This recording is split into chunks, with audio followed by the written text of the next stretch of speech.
welcome back to another episode of From the Shadows. My voice is getting lower and lower every time I say that. Anyway, if you are enjoying the series, please do feel free to drop a like on the video. Now, in our last episode, we actually drew another game, this time at home against Chamois, who were one of the top teams in the division, to be fair, and it continued a good little run of games that we'd been on without losing too many, which was fantastic for us, and we really were not pulling up trees, but we were certainly looking solid in a few games, and had our fair share of 1-1 draws, to be at that point in the season anyway, that is for sure. I noticed in the comments people were saying things like about how we got beat by our reserve teams in those friendlies.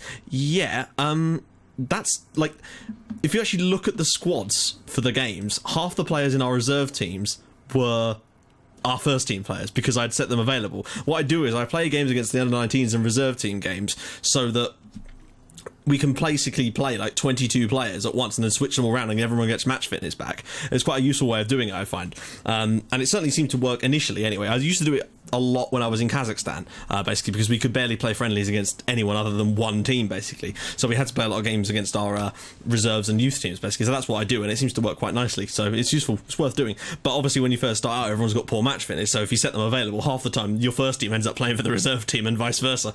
It's a weird one, but that's generally what happens. So let's get into what's happened this month. Now, in our next thing is, we did really well to prevent ourselves from losing that unbeaten run we'd been on, and then in the very next game we went out against Ajaccio, who weren't exactly having the best time of it. They were sort of 14th in the league, I think, and unfortunately we went in front and then just couldn't hang on. Ivan Antelek, who is having a lovely time for us lately, he's been really doing well, finding the net on a regular basis, but he has picked up a slight knock in this last period that's unfortunately kept him out for a couple of games, and we did miss him, and we were doing well, but we weren't really deserving of it. Like, they had a lot of shots in this game, albeit mostly from the break because they just couldn't get hold of the ball from us, which was fantastic. But Julien Francois equalised for them, and I thought, well, a 1-1 draw isn't the worst result, but unfortunately not long after that Ilyas Shaibi made it 2-1 to Ajaccio, and it's a shame because I felt like but then if you look at that, you think, well, actually, you can't really fault them on it. We just didn't create enough chances. We had a lot of the ball, but we just didn't create enough, and that's our problem, you know. So there was our unbeaten run coming to an end with that defeat. Next up, though, back at home against Clermont-Foot, around about the same type of position in the league as Ajaccio were, except this time we were just clinical in this game. Much better performance from us, and obviously Clermont-Foot they did not play well. It was just a really poor performance from them all round, but a double from Ivan Antelek gave us a 2-goal advantage, and then Didac added another one to that. I then took Didac off just because I wanted to try and give Saric some game time, because he is starting to get a little bit antsy about the fact that he's not playing as much, but it's difficult because we've actually not got as many injuries as I'd anticipated, so we're having a little bit of trouble with that, but we're doing our best and we're keeping things relatively cool, and everyone's kind of calm at the moment, so all is well. I've also got rid of Bakoya because he was just taking the piss now. He missed training 6 times, and every time I'd give him a warning, he'd say, that was harsh. I'd be like, dude, you turn up less than you actually don't turn up, so you may as well not be here. You know, I don't care about your potential. If you're going to behave like that, we don't need that kind of crap. We've given some of our youngsters some contracts as well, because we've got quite a lot of 5-star rated potential youngsters, and I do want to make sure that they stay, because they could come into play later down the line, because we look like we've got a pretty decent youth academy at this club, and I want to try and get the very best out of some of these youngsters and bring a few through that can hopefully be quality. I think we've got a guy called Jean-Claude Djorkaev. I don't know if there's any relation to Yuri Djorkaev, but he looks fantastic, and I know this because Lens wanted him, and generally if the big clubs are coming in and bidding it, I'll usually go, right, I'll offer them a contract properly, basically, because they were willing to offer like £700,000 for him, but if they're willing to pay that for him at this age, at 15, then he's worth hanging on to. I know we need the money at the moment, but I'm hoping that, you know, a comfortable season for this year should be enough to slowly give us a better financial footing, basically, and that's what I'm hoping for anyway. So next up, we had Stade Boissois, and unfortunately Hervé Renard's team, they were just better than us, and we've had this problem a few times this season where we just don't turn up in games, really, and we weren't that bad, I suppose. Still had a lot of possession, but they really did make the most of it. Wilfried Moimbe gave them the lead with a fantastic goal, which I was answering questions about for bloody days, which is a pain. I hate it when someone scores an amazing goal against you, because the reporters will not leave you alone on it. But then Musavu King, from a set piece, is what we do, gave us a lifeline and a 1-1, you know, brought us back into the game. But then Czech Dumbia Also, check MC Doumbia. They've actually got a rapper in the team. I mean, that is saying something. So check MC Doumbia. They made it 2-1, and unfortunately, we then had to throw everything at them, but we just weren't able to muster much, and then Moimbe made it 3-1. So another defeat for us there, which was a little bit of a shame, but it's going to happen sometimes. They're a good side. They were towards the upper end of the league. Then, in between there, we had the draw for the next round of the Coupe de France, and unfortunately, right after that, we got drawn against them in the Cup, and that was so annoying because I thought there's no way we're going to beat them because we were so outclassed by them on their patch. Next up, though, we had Al Avignon, and as you can see, once again, Ivan Antelek was the hero for us in this one. Albeit in the 75th minute, it took us a little while to break them down, but once we did, well, I mean, as you can see, though, we don't commit many fouls, and I think that is really helping us not concede from stupid free kicks. It's fantastic. We're not getting those stupid rebound goals where it hits the crossbar and comes out because we're not conceding enough free kicks in order for them to do that. And it's really doing a good job for us, if I'm honest. And Antelek getting a few more goals is particularly pleasing because I actually brought him in as a kind of backup to Soccer. But for me, he's really taken on that mantle of being our number one striker, and Soccer is starting to get a little bit pissed at me. But fact is, he's 36 years old and this guy is banging goals in for us, so I'm certainly not going to be taking him out of the team. He will be moving on at the end of the year. And obviously, people like Idris Ekshirgui and Ojan Bayev have also kind of gone by the wayside because of people like Pereira and Didats and Saric and Gamiet and Mvia. They're really having a good season, and we're just not getting that many injuries at the moment. Touch wood, because it's been fantastic. Next up, though, we had the cup game against Stade Brestois, and I thought to myself, right, we lost them quite comfortably, in fact, away from home, but can we beat them at home? And the fact is, we were a little bit lucky to win this one as well. We managed to take them to extra time, and then a Loic Puyo wonder strike gave us the win, and I can't ask for anything more. It put us into the eighth round, which is exactly what we needed, really, because we were expected to get to the 10th round this season, which is actually quite a high expectation. They had a couple of injuries too, which didn't exactly help. So going into extra time, they'd kind of, as you can see, looking on the right, so they ended up playing with 10 men at one point because Alexander Couliver went off, and Adama Traore wasn't exactly in the best of shape either. And we kind of made a few mistakes by actually making ourselves so early in this one, but I just kind of thought we were going to get it done in the 90 minutes, but it didn't quite happen for us.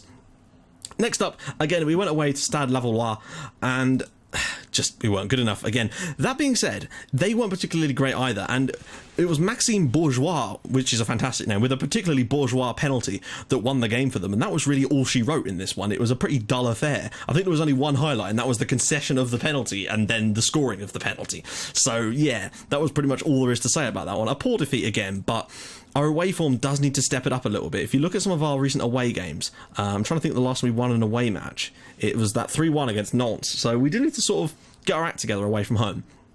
But at home, we're fantastic, and that's pleasing for me. Next up, we went away again, because we had 3 straight away games. And we went to Ajaccio, this time AC Ajaccio, and I think we were a little bit unlucky here. Now, this is obviously during the period where Christ, I've forgotten the bastard's name, where Antelek was out. So we had to kind of rotate people like Hakam Jabali and, of course, Aboubakari Kante. And Jeremy Paul Saint-Clement was fantastic in this game. He genuinely was. Gave them the lead early on. We did manage to come back, though, through Kante, which was great to see him scoring a goal for us, firstly. But then, of course, he put them back in front in the second half, and it would have been a poor one to lose, I must say. But then Jason Boalion, the man of the minute, well, not the man of the minute, just one of our best players over the last 2 seasons, stepped up and made it 2-2 for us with a fantastic finish. Now, that's all well and good, but where does that leave us in the league? Well, I'll show you. Apologies, we've got one more game. We had the Coupe de France away game, and 2-1 might look tight, but look at this shots. 32 shots, 18 of which were on target, and we only just scraped through this one. They actually took the lead on us with their first shot of the game, and I was gutted when that happened. Then, thankfully, we equalised through Jason Boalion, again, this time with a free kick.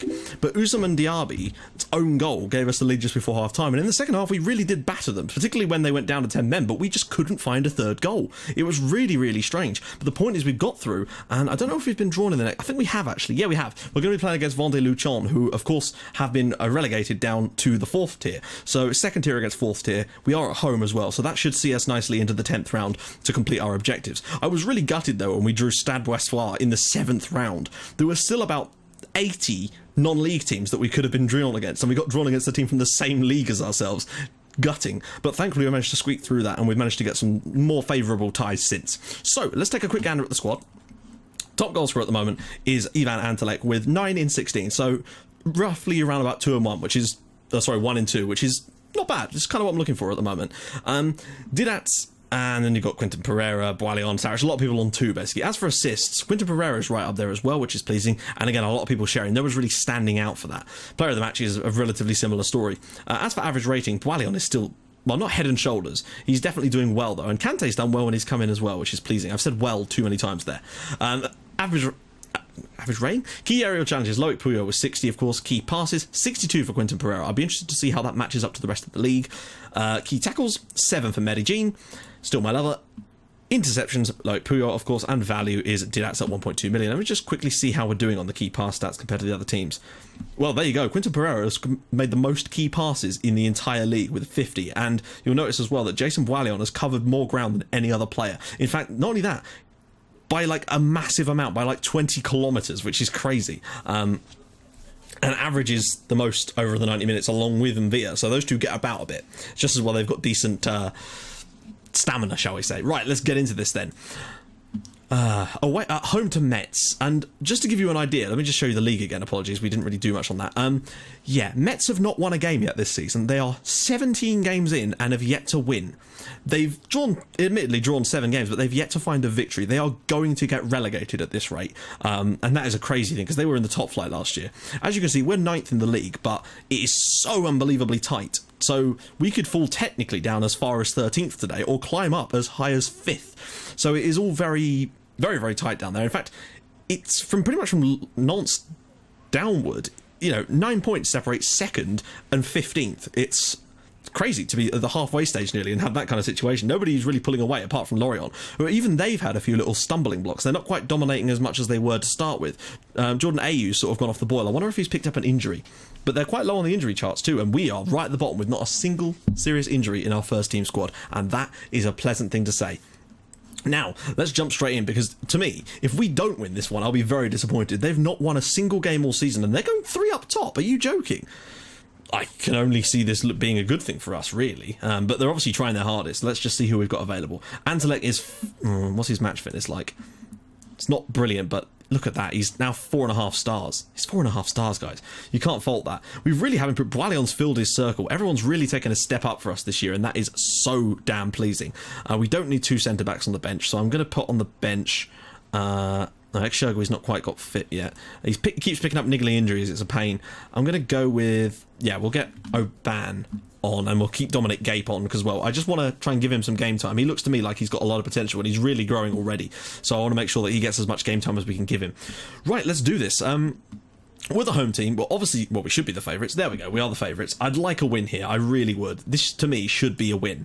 They're a team that has not won a single match this season in 17 games. They've sacked their manager already, obviously, as you would have done by now. So I just don't want to be the team that... I don't want to be the team that loses to the team that have not won a single game yet, particularly when we're playing so well, and at home particularly. Our home record is phenomenal. I think we've only lost like once at home this season, and may not have even lost at all. It's our away record that we do need to try and sort out a little bit, though. But the fact is, for this first year at this level, just relying on our home record to get a decent result in the league is fine by me. We can sort out our away form next year. Oh, what in the name of Jesus. We're a goal down to them. We're a goal down to the club, to the bottom club at home. Come on, guys. That is unacceptable. It's their first shot of the game after 11 minutes. And albeit, we've not exactly done much in that time either, but looking good for possession and pass completion, but just the fact that we're a goal down to them is worrying, considering they've yet to win one this season. Dupuis, ball in, and Falcon... Oh, dear. It's a great finish from Falcon, but we need to step it up a notch. We really do. Right, that's a bit better. Oh. Damn it, we're not looking so good here. Right, here we go. We've had a lot of shots so far, but they've all been long shots, and that's a little bit worrying, considering our tactic is designed to avoid that. But I guess it's because they've decided to sort of sit on this lead now, and that could be problematic for us. Didac, loads of space. Boilion on the overlap. Please don't shoot. He's going to shoot, isn't he? On the rebound again, and is... Yeah. Why are you shooting from that angle? You're practically on the goal line. Gamiet. That's poor. Mvia, we really do need to sort of step things up.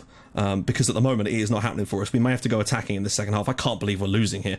They're the bottom club. They've not won a single match this season. How are we losing to them? Oh my god. 3 up top should be relatively comfortable for us to deal with, because they've got to have so much space elsewhere. We've yet to hit the target at all, and that is a disgrace of a performance for us, really. I guess you get blips every now and then, but I just really didn't want it to be today. change a few things up. I'm surprised they've actually stuck with it. We're going to go attacking for this second half because we've got to try and throw something into the works here to try and get something going, because at the moment it is not happening. We've had mostly long shots, and that is an unacceptable use of our time. Right, let's just do that. Right, Boalion, they're still hitting the long shots though. Antelek, cleared away. Musavu King, we need 2 goals really. A draw would not suffice, and I don't want to draw yet another live com 1-1. Mvia, Jean, come on guys. Jean, if we get a goal now, there's still plenty of time for us to get the winner. Pereira, Antelek. If we could just whip that around the corner. Mvia, ball through for Antelek. I don't know what happened there. He had the ball and then he just refused to take the shot. I hate that. It's so annoying when that happens, because there's no... Why didn't he take the shot? Right. Medellin is looking a little bit knackered, and he's not had the best game so far. Antelek's not even played that well, but I might just save... I might bring on Kante in like 10 minutes time, perhaps. I can't believe we've only had 1 shot on target in this game. That is disgraceful. I don't get why, though. This tactic usually does just fine on that. I think it's just the way they've set up. We can't tell them to shoot any less. I've already got them on shooting less. I can't believe we've had 1 shot on target. This is an utter disgrace of a performance.